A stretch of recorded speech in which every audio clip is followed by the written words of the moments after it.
Okay guys, today I'm going to talk about renovation extension work and give you an example of how a new Plus Design Build user has used the software to figure out the cost or the client budget in association with cost of a design.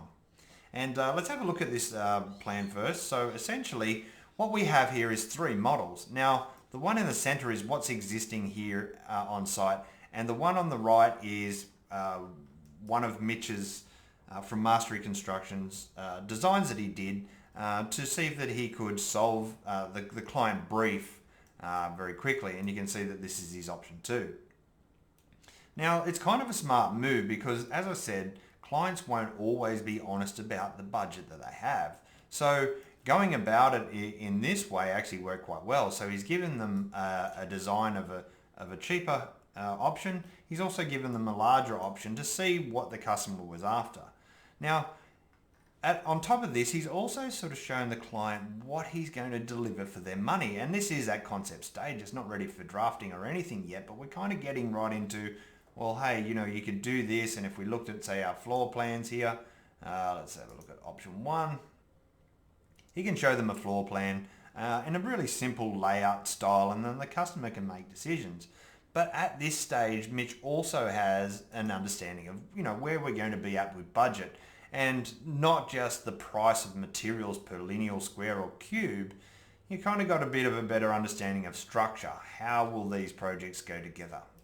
And this is where a builder really comes in, and it's an ideal relationship when an architect and a builder look at things this way before they actually go to the client, because we can start to solve problems and understand why we may or may not do certain things.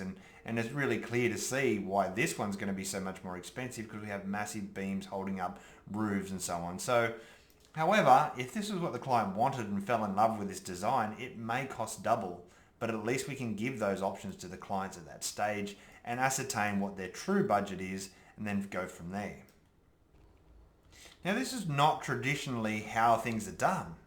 Usually we sort of get a rough set of plans, 2D plans, send them to the client, and essentially the client tries to decompile those in their heads. Now, sure, some clients do understand plans and they do come from a background where they get that. However, most don't.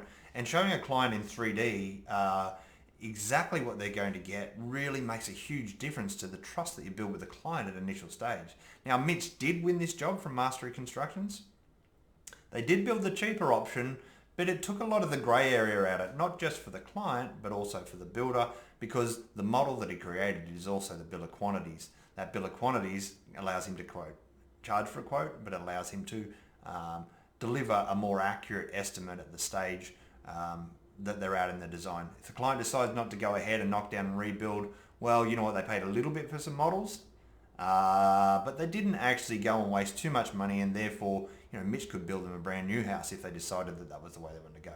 Anyway, guys, I hope it helps out. It's a good example. Guys, if you ever get a chance and you're in the Sydney area, reach out to Mitch from Mastery Constructions if you're an architect or designer, because he may be able to just add a little bit more to your business as well. All right, guys, take it easy. Cheers.